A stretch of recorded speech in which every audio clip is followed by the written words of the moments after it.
প্রিয় six semester ভাই বোনেরা, আশা করি তোমরা প্রত্যেকেই ভালো আছো এবং কি সুস্থ আছো। আজকে তোমাদের কাছে আবার একটি নতুন সাজেশন ভিডিও নিয়ে হাজির হয়েছি।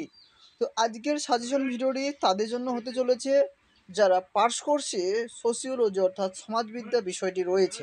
সোশিওলজি সাবজেক্টটি থেকে আজকে যে পেপার কোড থাকবে ভিডিওটির, সেটা হচ্ছে ডিএসসি। তো ডিএসসি দুটি ভাগ রয়েছে। একটা রয়েছে subject name globalization and society, আরেকটি রয়েছে সোশ্যাল রিসার্চ মেথড। তো আজকের ভিডিওটি হবে পেপার কোড ডিএসসি, যে পেপার নেমটি রয়েছে গ্লোবালাইজেশন অ্যান্ড সোসাইটি। তো এই পেপার কোড থেকে আজকে আমি সাজেশন দিতে চলেছি। তার আগে আমি রতন তোমাদের প্রত্যেককে স্বাগতম জানাই তোমাদের ইউটিউব চ্যানেল আরগুরু দর্শনে। তো চলো ছোট্ট একটা ইন্ট্রো করে ভিডিওটি আমরা কন্টিনিউ করি।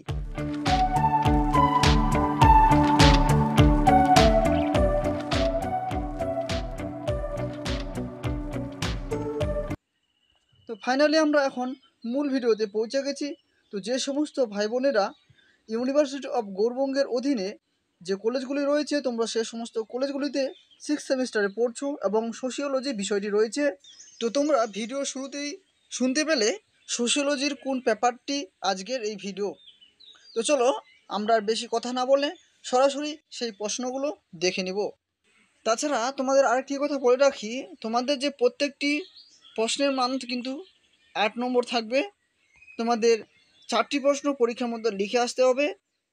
ওই 4টি তোমরা কিন্তু অনার্সে কমন পেয়ে যাবে, আমি যেগুলো প্রশ্ন আজকে দিয়েছি তোমাদের জন্য। প্রথম যে প্রশ্নটি রয়েছে সেটা হচ্ছে ভারতের বিশ্বায়নের সামাজিক পটভূমি আলোচনা করো।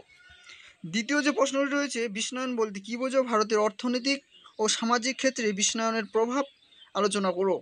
এটা ভেরি ভেরি ইম্পর্টেন্ট রয়েছে। তাছাড়া তোমরা দেখবে প্রশ্নগুলোর পিছনে যেটা স্টার দেওয়া রয়েছে সেটাই সবথেকে বেশি গুরুত্বপূর্ণ, যেটা কম দেওয়া রয়েছে সেটা কিন্তু গুরুত্বপূর্ণ ততটা নেই। চলো 3 নম্বর প্রশ্নটি যেটা রয়েছে বিশ্বায়নের প্রসারে তথ্য প্রযুক্তির ভূমিকা আলোচনা করো। 4 নম্বর প্রশ্ন যেটা রয়েছে বিশ্বায়নের ইতিবাচক ও নেতিবাচক প্রভাবগুলি আলোচনা করো। তাছাড়া 5 নম্বর যে প্রশ্ন রয়েছে সেটা হচ্ছে বিশ্বায়নের যে কোনো দুটি প্রাতিষ্ঠানিক মাধ্যম সম্পর্কে আলোচনা করো।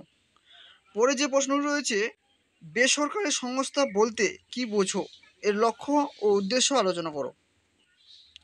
তাছাড়া রয়েছে বিশ্বায়নের প্রভাব কিভাবে ব্যক্তিত্ববাদের অভ্যাসকে উৎসাহিত করে।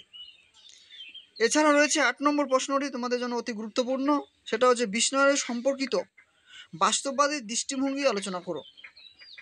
9 নম্বর প্রশ্নটি রয়েছে সাংস্কৃতিক সহরূপতা বলতে কী বোঝো, উদাহরণসহ আলোচনা করো। তারপর রয়েছে 10 নম্বর প্রশ্নটি বিশ্বায়নের পরিপ্রেক্ষিতে জনগোষ্ঠীর রাজনীতির উপর একটি প্রবন্ধ লেখো। এটাও বেশি গুরুত্বপূর্ণ রয়েছে। তাছাড়া রয়েছে কৃষি শ্রমিকদের উপর বিশ্বায়নের প্রভাব আলোচনা করো। এটাও অতি গুরুত্বপূর্ণ রয়েছে তোমাদের 2024 সেশন অনুযায়ী। তাছাড়া 12 নম্বর প্রশ্নটি যেটা রয়েছে জাতিগোষ্ঠীর সংখ্যাদাহ এবং এর প্রকৃতি বিশ্লেষণ করো। 13 নম্বর যে প্রশ্ন রয়েছে বিশ্ব পর্যটন সম্পর্কে আলোচনা করো।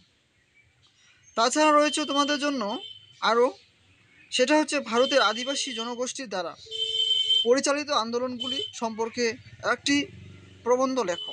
এটাও অতি গুরুত্বপূর্ণ রয়েছে তোমাদের জন্য। 15 নম্বর প্রশ্নটি যেটা রয়েছে ভারতীয় অধিবাসী হয়ে গেছে এখানে, আদিবাসীর উপর একটি টিকা লেখো। তাছাড়া রয়েছে সাংস্কৃতিক বিশ্বায়ন কী, সাংস্কৃতিক বিশ্বায়নের প্রভাব ও বৈশিষ্ট্যগুলি আলোচনা করো। তো এই ছিল তোমাদের 16টি প্রশ্ন। এই 16টি প্রশ্ন উত্তর যদি তোমরা কভার করতে পারো তাহলে অনায়াসে তোমাদের পরীক্ষা বা এক্সাম এক্স্যাক্টলি ভালো হবে। তাছাড়া তোমরা আরগুরু দর্শন ইউটিউব চ্যানেলটির সাথে থাকো। পরবর্তীতে তোমাদের সোশ্যাল রিসার্চ মেথড থেকে অর্থাৎ সোশিওলজি ডিএস পরের যে আরেকটি পেপার রয়েছে সেই সোশ্যাল রিসার্চের মেথড থেকে ভিডিও নিয়ে আসবো। তোমরা একটু খালি সবর করো, তোমাদের ধীরে ধীরে সবগুলো পেপারেই ভিডিও নিয়ে আসবো। তার সঙ্গে আরেকটি কথা বলে রাখি, তোমরা অবশ্যই এই চ্যানেলটি শেয়ার করো তোমাদের বন্ধুবান্ধবদের কাছে, যেন এই চ্যানেলটির খোঁজ পায়।